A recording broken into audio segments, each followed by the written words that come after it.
Well, hello viewers, and welcome to 9 to 5 Dev Stream. And today we're going to talk about level design of the old New York. And together with me, we have today Martin and Ville, who are lead environment artist at 9 to 5 and the art director of 9 to 5. But before jumping into the topic, let's talk a little bit about our news. So there's not much. So we have updated our Steam page with new screenshots and a bit newer descriptions. And as you know, this is going to be the home of all the 9 to 5 tests from now on. So you should certainly go and check it out and see the new screenshots and maybe wishlist the game if you don't want to miss any updates or tests. Yeah, thank you. Well, and now we can rush straight into the discussion. And today on the menu is Old New York and the first map of 9 to 5. And we're going to talk about how the concept was born and how the map was created. And yeah, maybe we can start with small introductions. So let's say, Ville, if you can introduce yourself to our viewers just shortly. Hi, hello everybody. Thanks, Emion, for having us here. Yeah, my name is Ville. I'm the art director here at Red Hill, and working closely with Martin here. Yeah. Yep. I'm Martin, and I'm the lead environment artist on 9 to 5. And yeah, hello everybody, and welcome. Well, that was certainly brief. Okay. Yes. All right. So without further ado, let's talk about how Red Hill Games makes maps. So let's start briefly and like how can you any of you tell a little bit about the how generally what are the rules or art directions we follow when we're creating a map? What are the main rules of the level design vision, and generally how do we approach level design? Well, we don't really have a specific rules for doing that. We kind of look at what we would like to have as a map. We have a discussion with Ville about theme or like specific types of gameplay we would like to. But if we are talking about the old New York today, then let's maybe use that as an example. It started as our first map, of course. So briefly, basically, we just kind of built an environment like a playground that was large enough to accommodate our needs, our gameplay needs, and of course 9 players. And we just played a lot and tweaked. That's pretty much, generally speaking, how it kind of worked. Okay. Well, in one of the older dev diaries, we've spoken about a certain level design pillars that we follow. And just to remind our viewers, those were that the maps should be complex enough to accommodate and fit different playstyles, and but also be able to accommodate different game modes and objectives. So the map should be versatile enough and without need to modify it a lot. Also the replayability, and so the map should be fun to come back to, and it would give enough rooms to designers so that they can implement new flows and game modes. And it should be balanced because our game is 3 versus 3 versus 3, where 3 teams are fighting against each other and they have 3 players. And so maps should be balanced enough as much as you can balance for it. It's more like balanced for 3 teams rather than balanced in a sense of, like a StarCraft map, for example. Oh yeah, fair enough. So have these pillars changed anyway, or is this still the backbone of every map design we do? It hasn't really changed so much. I mean, those are pillars. They're not really supposed to change. Of course, we have changed many things, but the pillars have stayed relatively the same. I mean, the complexity of the map. Well, I mean, the map is supporting all sorts of game modes and setups for those game modes. So obviously, the map still, like whatever map we build, they still have to be complex and large enough to accommodate all those situations. You mentioned the replayability, so obviously the map is going to be played a lot, so obviously the map has to accommodate that as well. And of course, the balance with the 3 teams, that's also very, very important. So the pillars haven't changed much. The way we approach the creation of maps might have changed a little bit, or we have been building several maps now, and we have learned and experienced like a bunch of different things, but the pillars have stayed pretty much the same. All right, sure. Well, let's talk in particular about New York, because it's the first map that was ever created for 9 to 5, and it's where it all started. Like, I would imagine that the map was playing an important role in validating the general concept of the game itself. And so how did it all start? How did the concept of old New York and it's maybe not necessarily the setting yet, but how did the first map was invented? Like, did you plan it all ahead, or like what kind of compounds are going to be present on the map, or was it created organically, or has it changed throughout the development in any way? Yeah, we had no idea. It was not New York. It was not nothing. It was just like a small prototype. I think we have a bunch of pictures. Like we could probably put the first one. We started to work on a prototype. We knew that we would have, 3 teams, and we sort of approached it in a way that it would be a semi-open sort of urban area. And it would need to support replayability. It would need to have several possible places for the objectives. At this time, we still had no idea about different game modes or anything like that. We just tried different things. But the environment was supposed to be a little bit more open so that we can have a higher replayability. So we started with that prototype. I was on the picture. I think at the time it was 80 by 80 meters, something like that. And that's the first sort of prototype we built. And from then, we knew sort of the base idea that we would need, and we started building on top of that. So obviously that was a prototype, and it was a bit smaller. So we started to look into different sizes for the maps. This one was 80 by 80. We went like, okay, what about 100 by 100? We made like a little map on that. We just walked on it. Felt a little bit too small. So we went with Miloš, like, what about 200 by 200? Let's do this. We built that. It seemed to work. So I started to look into real world reference in an urban setting. At this time, we kind of knew it was going to be New York. So I started to look into maps of New York, trying to figure out what does it mean, like 200 by 200. On this picture, you can see on the left is like an area that I picked that's 200 by 200, relatively 200 by 200.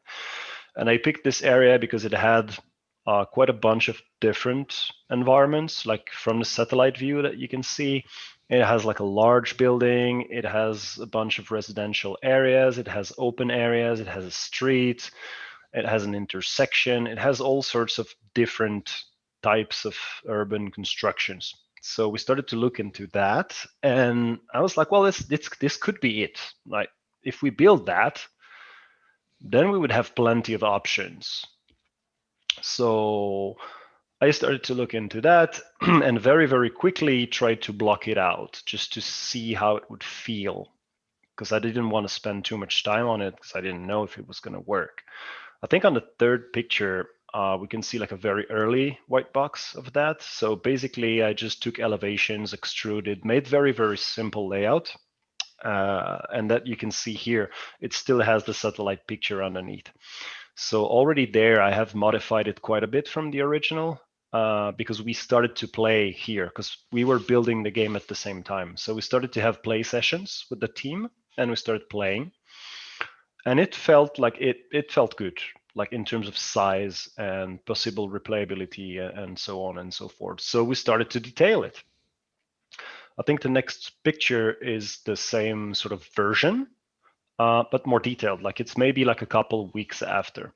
So on this picture, I've highlighted 3 different. You can see like 3 three different red dots. Those red dots are three possible places of the objective. At the time, we had only one game mode, but we already knew that we would like to randomize the placement of that. So if you play 2 matches, then the objective is going to be in 2 different places. And that's where we started to know that all the areas need to be interesting because the objective could spawn there. So you can see on the picture that we have detailed quite a bit of areas. And obviously, not the previous picture. So we have started to detail a bunch of those areas. And I didn't detail the rest of the map because we knew that if it works like on 3 places, then we could make it work on many more places.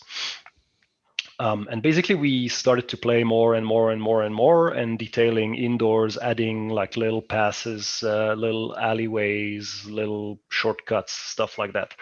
And the more we played, the more we detailed all of those boxes you can see there. That's where it started to get a little bit scary in terms of production, because you realize that if you play a game like an open world game, like a Far Cry game or Assassin's Creed game, like 200 by 200 is not much. But if you are in an urban setting and you can enter almost every single building and it's very complex and very dense, then 200 by 200 by sometimes 4 or 5 floors is a lot of content. So I started to freak out a little bit. And the last picture is what we had. So I think the screenshot is maybe 4 5 months old, I believe. And that's what we have currently. So this is our first map called the Old New York. But maybe Ville can tell you a little bit more about how it came to be New York. Yes, Sure. that's excellent question. Yeah. Well, as you mentioned, it is like the first map that we have, and a lot of the game has changed during creation of the map, and the game design affects the level design and back and forth and all of that. But looking at the white box, I think it still looks like the same it looked a long time ago. It is pretty similar, yes. Yeah. So it's been an interesting map to work on.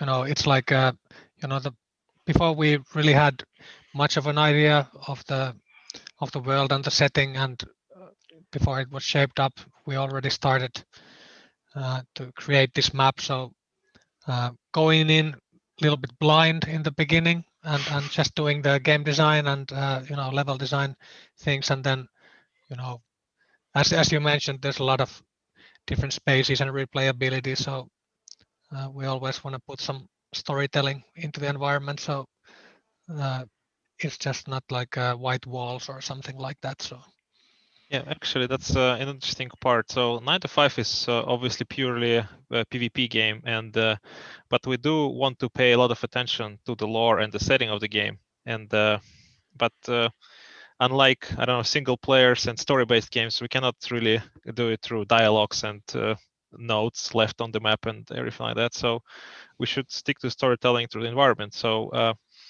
what are like some of the tools and that artists and level designers use to display and show the settings and lore of the game through the environment? And is it focusing on some cosmetic details and that are left on the map, like garbage on the streets, and or does it actually affect the whole infrastructure of the map, like some elements and compounds that can be seen? Are they is it part of storytelling? Well, obviously, the environment tells a lot about the backstory. I mean, like you mentioned, the trash on the streets, for example. Obviously, trash everywhere on the streets means that it's not been maintained so well, or maybe there was a strike, or like people stopped collecting garbage on the streets, whatever. Like this is a very simple example of what storytelling can be. But obviously, there is much more to that. I mean, like the way it's a lot of things. Like for instance, in terms of architecture, like the materials that people use to build things is revealing. The architecture style, has it been renovated, abandoned, why, when, how, by whom, all those things. You can already tell by looking at a building. Like in real life, you just look at a building or a city or like a neighborhood, and you can already guess parts of its history. Just this piece of art is just telling a lot about the backstory. The first one, I think it is the first concept. Oh yeah, There the you go. aerial. Yeah. No, the first one. Yeah, this is a slideshow. So Oh, it's a we just- slideshow. Okay, that doesn't matter. Yeah. No, the picture of the aerial picture of New York. But it doesn't matter. Okay, so to go back to the topic. Yeah. No, it's not that one. Or maybe it is Ville. It's this one, I guess. Yeah, that one. Yes. Yeah. About 5 seconds. Yes, that one. Okay. Well, let's not be quiet. Okay. Yes. So but do you want to say something, Ville, about like, because maybe you're making all the concept art, so it helps a lot to sell. Yeah, a lot of this early stuff is mostly done by me. Since that we've of course joined by an in-house concept artist, which is nice. But yeah, Semyon touched a bit on the point, like on the storytelling. Of course, you can create like a very heavy story first, and then do the level afterwards. But we have an approach where we focus on the game design and the playability, and that dictates a lot of the composition and the spaces, that they really need to be good to play. Not just tell a story or look good, but the gameplay is very important. So when a level designer has done stuff on the level, it often ends up looking weird. There's all sorts of random covers, boxes, crates, littered around, or like this building is just very interesting, shape-wise. So it's always a challenge to afterwards, like look at the level and think together, like what do we want to do with this level design, and how do we want to address it, and so it makes sense, like story-wise, and it sort of puts the world building and the game design together in a package where the gameplay isn't compromised, but it also like feels nice and fitting. Yeah, it's pretty much like when you after the layout phase of the level, that when you start doing the art pass, that's where you start putting the elements together in terms of lore and visuals and storytelling. Of course, there is a flood in the case of New York, but you can convey that through obvious signs of flooding, like danger signs or evacuation signs, stuff like this. But you can convey a lot more information through, for example, flood walls. When have they been built? Why, where, how? You can convey a lot of different things also, like what happened to the people in the area where it's been flooded. Have they moved somewhere else? Why would this area still be functional? Well, if it's still functional, it means that people have been draining the water, all sorts of things like that. Yeah, it's often implied, like the storytelling in the environments. Rarely you do something that immediately tells you, like, what's happening, but it's like a puzzle that you see enough, then you like figure it out. It's also like a bit more subtle than explaining it in a cinematic or a text or whatever. It's kind of like world building. The world is there, it's shown to you, and then maybe you're not interested in the story, the lore, or the backstory of the level or whatever. Then fair enough. It's okay. But if you're interested in it, you don't have to read a wall of text. You can just look around. It's just world building. Like I don't know, like some good example would be, I don't know, like the Mad Max Fury Road. They don't tell you anything about the universe. They don't explain you in very lengthy sentences like why it's like that or who are those people, whatever. They just show you the world how it is. It's just been built with care, and they just show you how it is. Then you can put the pieces together if you want to. Yeah. Okay. I would like to ask a follow-up question on all of that. So let's talk a bit about the location of the map. So we're gonna show you a map now of the current one, and so the map has several very distinct and important locations, which in some games could be levels of their own, like the water plant and abandoned block and the bank. And so when the map was being created and planned, did you know what kind of compounds would you like to have on the map, or was it designed later on to fit the game objectives? Like, for example, if the mission is to hack the vault, we need a place to put the vault into. So yes, we had absolutely no idea. That is the answer. No, as I mentioned in the previous slides, I think like you can see, like we just kind of built everything from scratch, and we just had boxes that we had to fill because we wanted to establish the gameplay first. And whatever is that location, it doesn't really matter so much. We just needed like you mentioned, for example, the bank vault. I think the bank we created because in the map we didn't really have a location that was like mid-range sort of thing, like indoors but with like a vast space, except for the water plant, of course. And we just had this area lying around in the map, and I thought like we need to do something about this area, like we need to make it enterable, make it a building. And I think I just stumbled on some pictures of an abandoned bank that was fitting, and I was like, this is cool, maybe we could make something like that. And it just, then after that, it's just a matter of making it fit. Like it worked with the backstory and the setting, so it was just like, okay, now I'm going to make some room and put that here to replace that box. okay. So we kind of, all the compounds that you can see on the map, like their position, as Ville mentioned, like the layout didn't change so much. We just refined it a lot and we played it a lot.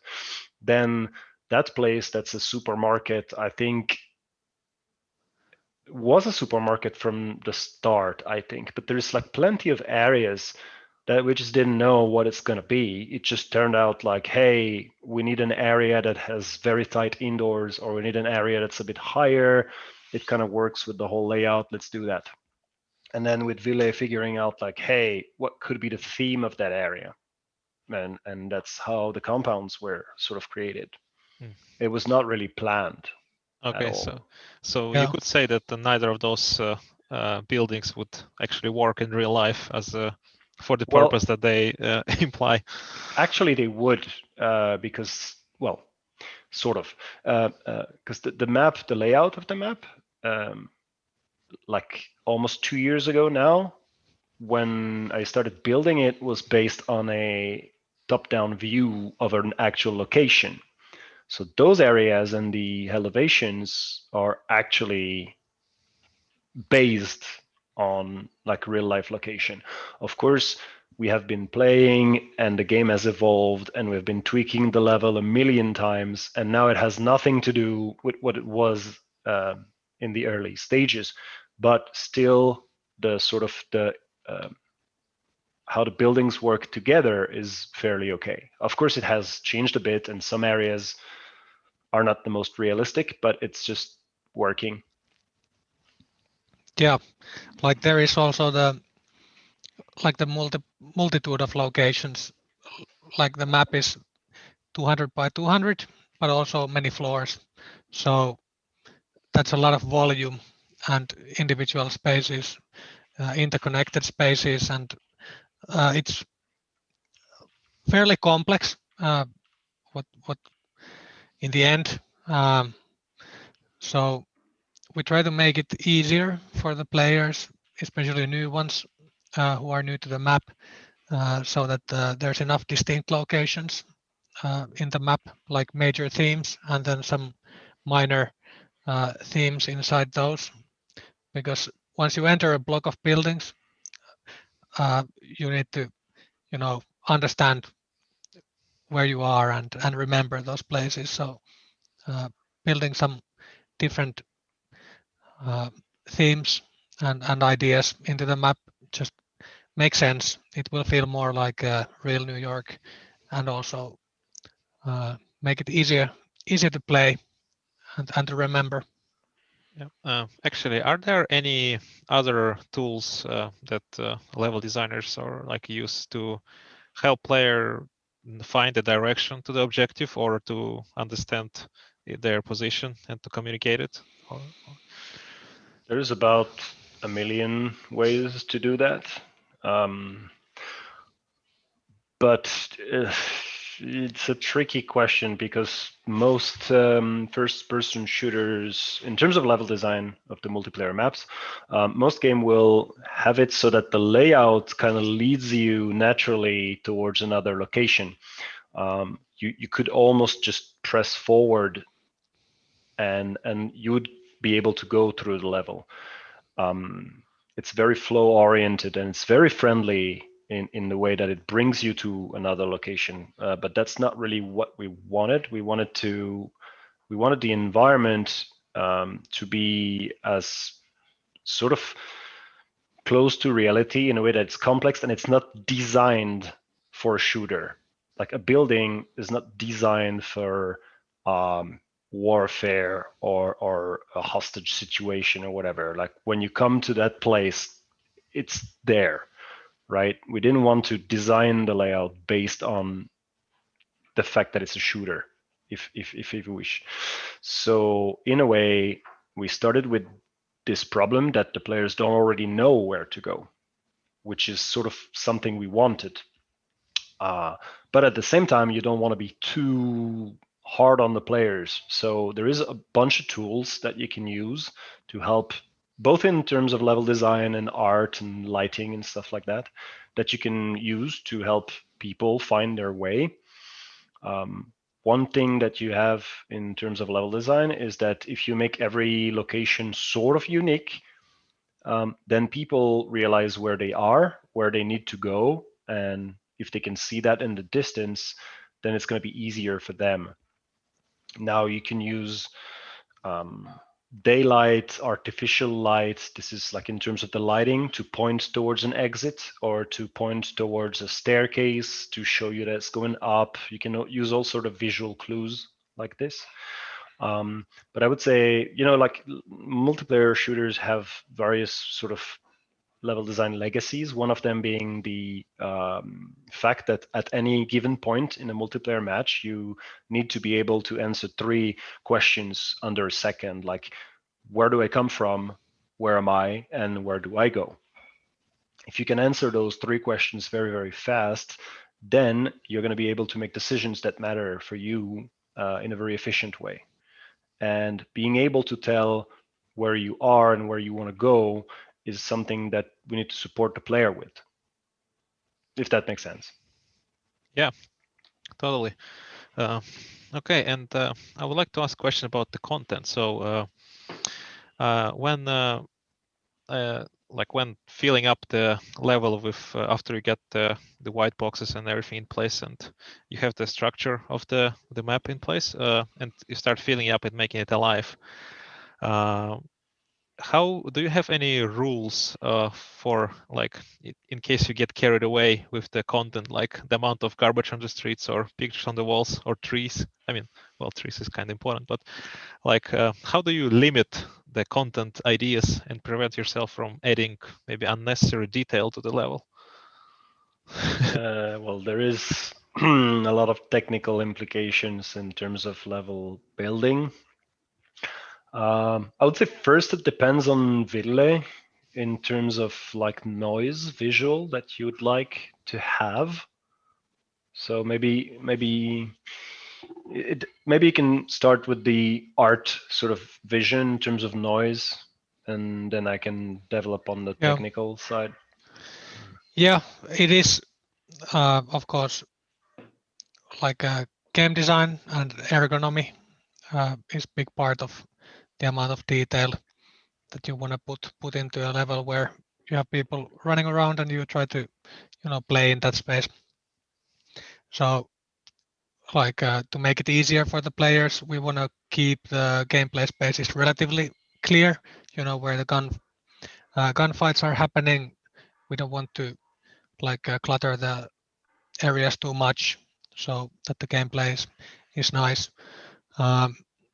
So that is like maybe the biggest like a single reason why to like balance or pay attention to balancing the detail in the map. There's of course areas where you can put more detail and it makes the immersion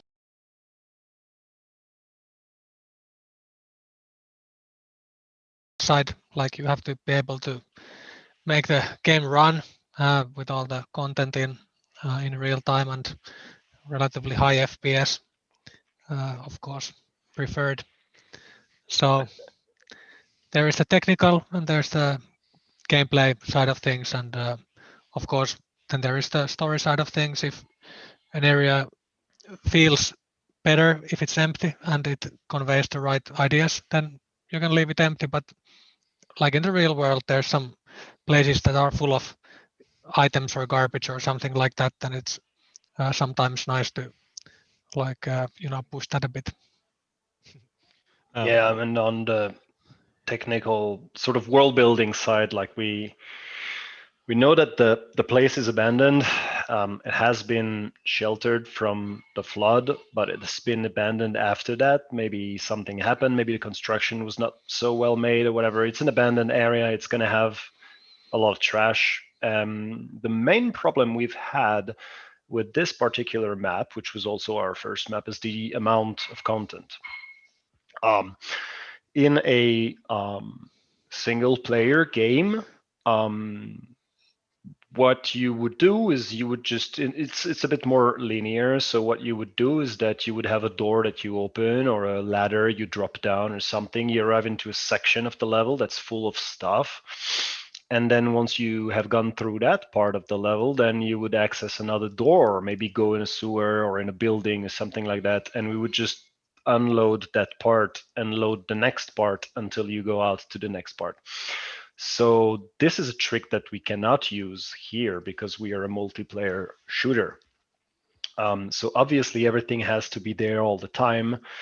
And the problem is that it's a 200 by 200 by maybe 12 meters, like I would say on average. So it's about like 500,000 cubic meters ish. It's huge. So, and it's urban, so there is a lot of stuff. So the problem with having a lot of stuff all the time is that you can't put as many details as you would like to. So we really have to work on the visual side, like where do we put the objects, where do we put the details?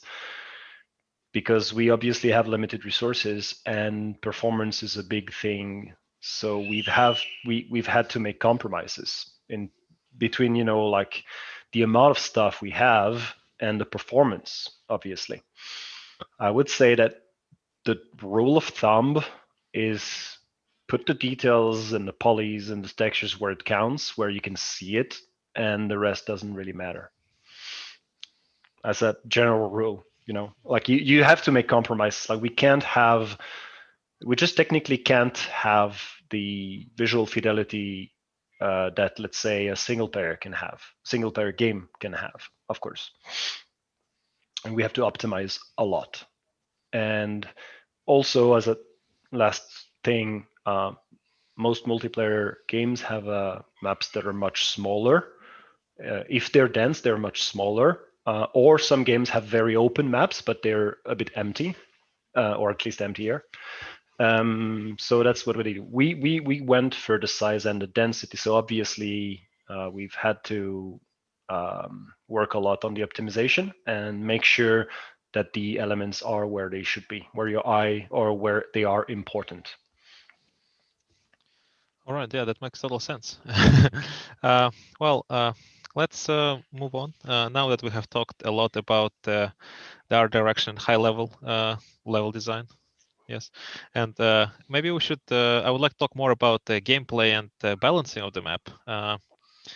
As we mentioned before, in many famous first-person multiplayer games, the map is built symmetrically around like 2 capture points or objectives, and but Old New York is based on the real-life map, and it's built like an actual city with little to no symmetry and with very different vertical heights and no clear bomb planting spots. So how do we make sure that like the map would fit our game modes and 3 versus 3 versus 3, and how to make it fun to play and balanced, because it's a big map and there's no clear objective points. So the first thing would be, imagine you're in a city and some guy plants a bomb somewhere, to blow up some shit. He's not going to plant the bomb in a bomb site, right? He's going to plant it somewhere under a desk or in a trash bin or something like that. So it's a principle that we wanted to keep while designing the map, is that we don't, I think I mentioned it already, like we don't want to design the map like we don't want to design the map like it's for a game. We want to provide an environment that accommodates potentially all sorts of placement of objectives and all sorts of game modes. So we don't really design it the traditional way. We sort of build it and then we refine it a lot based on playtesting. We do play the game company-wide at least once a week. Sometimes we play every day of the week. It depends, but we don't design the space for a balanced experience. I always have the example in mind of games like StarCraft, for example, where you might have this pattern in mind where the maps are just mirrored. They're exactly the same on both sides because you don't want to give an unfair advantage to one player or the other. You just want them to have the exact same stuff, because what matters is what they do, what they build, which build order they have, stuff like that. Here we just provide an environment, and it's up to you to learn that environment, to discover that environment, and what you make out of it. Imagine you're a member of a SWAT team and you get called because there is a hostage situation somewhere. The best you're going to get is maybe a blueprint of the building. That's it. You have never been into that building in your life. You don't know where the guys are. Maybe you get like some people spotting like, oh, they're on the 3rd floor, but you don't know, right? So imagine you're a team of mercenaries and you have to recover a device somewhere in a building, somewhere in a district of a city. Chances are you've never been there. You don't know where the guys are. You don't know how many there are in front of you. You don't know who your competitors are. You don't know pretty much anything. You just know that it's somewhere there, right? This is sort of the mindset that we have when we build the map. And to answer the balancing part of it, we just make sure that the game modes and the level design is a different thing. But the map, we just design it in a way that it works. Yeah, but, ad hoc in a way. Yeah, and there's a lot of testing. Yeah. Yeah, but and like, we trash a lot of things. Yeah. Indeed, we do. Yeah, but on like there are some locations that might be not as easy to approach or to defend. Like in real life, there would be, I don't know, a bank vault. It would be very difficult to contest if a team is fortified inside there. Yes. So are there any ways how we approach that problems, like how not to make certain locations too powerful or too weak to defend? Like, is there a certain like number of entry points, or like how do we balance like particular locations? Well, for example, I mentioned the fact that we don't design the level, like we would design like a map or something. Obviously, a bank vault has only one entrance, right? Yes. That's the point. Well, obviously, once we have built our map, we do micro balancing. So when I mentioned design, it's like we don't design the blocks, we just put the block, put the environment there. But then we do micro layout changes. Micro layout changes compared to macro layout changes are basically adding a doorway here or adding a staircase here. In the case of the bank, we've added a tunnel in the back of the vault. Like if somebody just blew up a wall, dug a tunnel, blew up the wall to get the money that was there. Maybe that happened before the flood, and now the bank is abandoned. There's no one there. So obviously we've added a second entrance to the vault. Actually, you can see it in the video. There's a broken wall, and there's a tunnel behind that, because it kind of makes sense. We need a second entrance, so it's actually working on a gameplay point of view.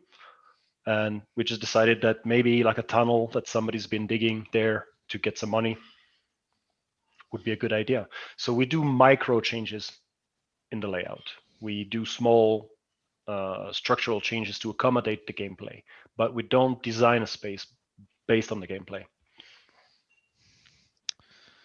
Oh, okay. Yeah. Or if a spot that we play test and we realize that certain area is way too OP, then obviously some people are going to tell us, like in the office or when we do have play tests, like people say like, well, this is OP, whatever. Well, obviously if it's OP, then we just maybe you have no cover there, or maybe it takes you a long time to get there. We just tweak those. It's very organic process. We don't really design, we just play a lot and we refine. Yeah. Okay. Well, that's what are your favorite like locations of the map, like in terms of playing and in terms of working on them? What about you, Ville? Well, I don't know. I like snipers, so I think I kind of like the water plant. It has big windows.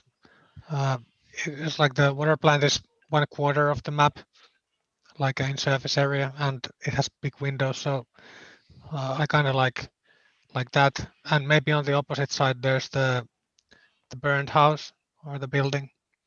That's pretty nice as well. You can get to a nice vantage point. I think my favorite is the brick mansion, formerly known as the drug den. I think it's my favorite because it's the first one that we built on the map, and we built it at the time like super early because we needed something to test, right? Like we mentioned it, like we made the map because we needed a map to test our ideas. And the brick mansion is the first one that we built. And I think for me, it's just good memories because I built it in like a week and I spent another year and a half just breaking it and rebuilding it and re-breaking it. And so I don't know, I just like it because it's so dense and compact and large and everything. It's a lot of things at the same time. And also it has the rooftops where you can snipe because I like to snipe myself as well. I like the rooftops, yeah. But you mentioned, for example, Semyon, like how do you balance, for example, sniping? Well, it's a city, so obviously you cannot escape the fact that people will go to the roof to snipe. So you have to make sure that, because that's something that people expect. There is a building, I can go to the roof. Well, if I need to snipe, then I'm going to check out the roof. Maybe there's a good spot there. So obviously you need to accommodate that, but you can't make it too strong either. So maybe you're going to add like a commercial or a sign that blocks a little bit. Maybe you add like a little wall that's just high enough so that you can't snipe directly down there. There's a lot of things that you can do to balance that. But yeah, for me, it would be brick mansion. Yeah, what comes to sniping, I think, over time, the map is less sniper friendly, for the snipers, which sadly. I think is a good thing. I understand that we don't like the map wasn't intended to be like a sniper heaven or anything like that. So I remember like super early on, I was building the map and we were playtesting, and I just liked to snipe, so I built myself a little rooftop. At the time, the map didn't have any rooftops, right? So I just made myself a little rooftop so I can fucking go there and snipe people. And I did that for like 2-3 matches. I was having the best fun ever. Then obviously Juho started to figure out that it was there, and people started to figure out like, what is this? And that they figured out that this spot was there, and then they would just put claymores there. They would know where I was and shit like that, and it just kind of balanced itself in a way. I was like, okay, because now they know. I mean, like sniping is an investment in time and energy, and if you miss your shots, then you're useless. So sniping is not really OP, I would say. But No. yeah, like this is to give you like an idea of the process. Like I just built myself a spot. People started to know about it, so I had to balance it. Well, are there any other spots that we should know about that are OP No, in some way? because the thing is that the map has been sort of designed for so long now that we've just been, doing the art for it. And then people have been playing much more than me.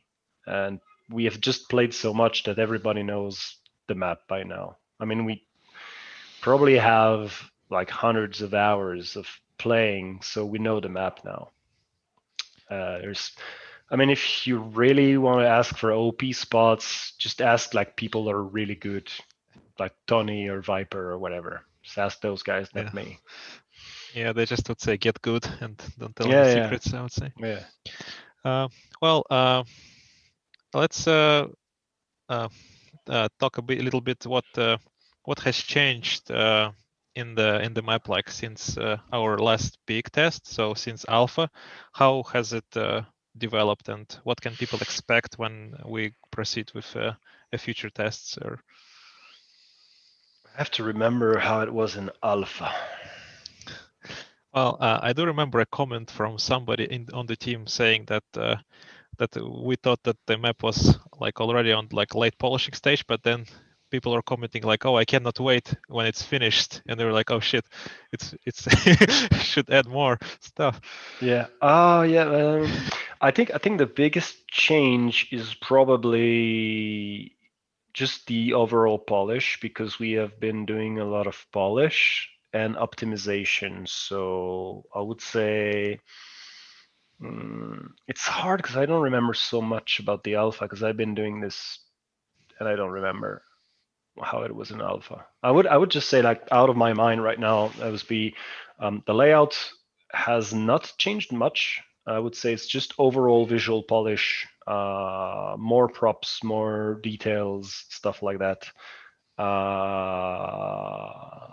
Yeah, I think we had like one different like a ground vehicle on the streets in Alpha.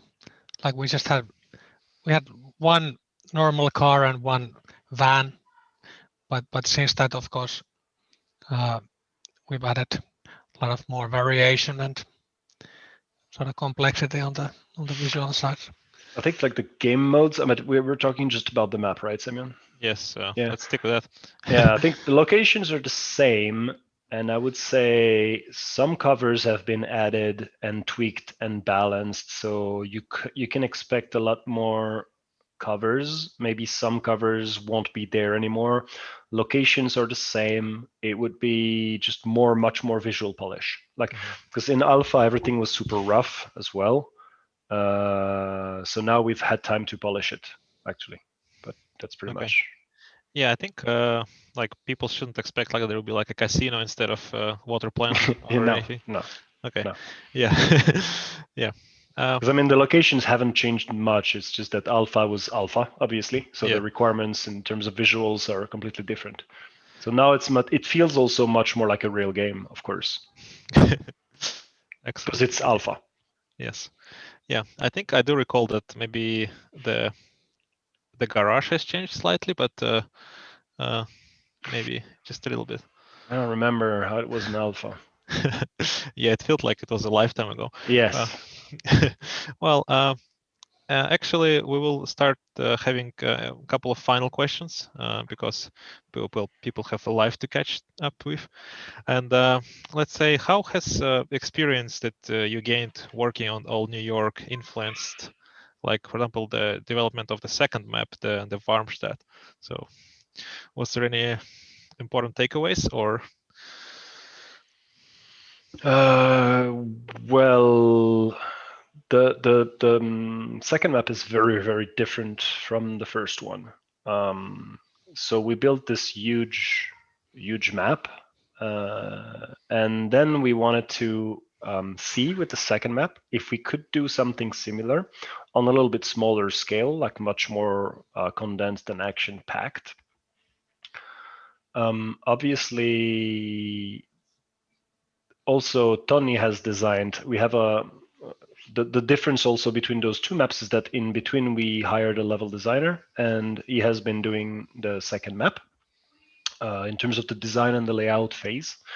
So the principles are the same. The execution is a little bit different because we are also trying with the second map to do something different so that they both work the same, but they feel different.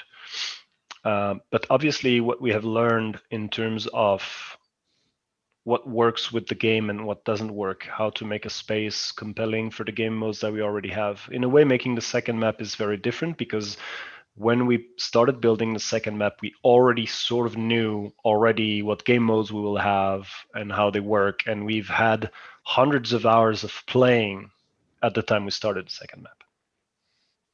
And so visually it's different. Yeah, there is like a lot of testing, done on the New York, and I think as you said, like the second map was like a complementary for the first map. Like if the first map is like big and complex and it has a lot of height variation, I think for Farmstead we wanted to try something a little bit different. So there was like a clear intent to make something that plays a little bit differently. Also, it was a test for ourselves in terms of can we make the game modes and the objectives and so on, like can we make it work in a completely different scenario? Like what if we build a level that has nothing to do with the first one and we build it in a different way? Does it still work or does it break? What are our limits in a way? And we have found out, hopefully, that it still holds, so it's good.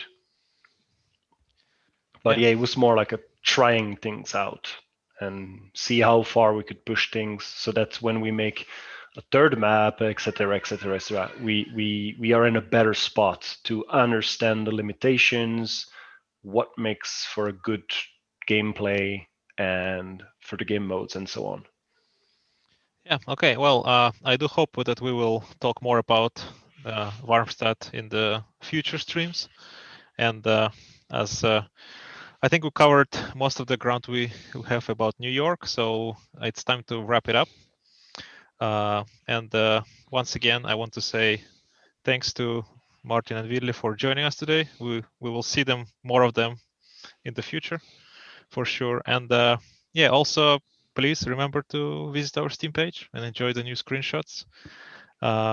We will announce upcoming streams soon and the topics for it. And thanks to everybody who has sent their questions. It really helped us to shape this content that we were talking about today. And yeah, so please follow us everywhere. We're going to have more announcements coming up very soon. And let's say that maybe the next test is coming still this winter. We'll see.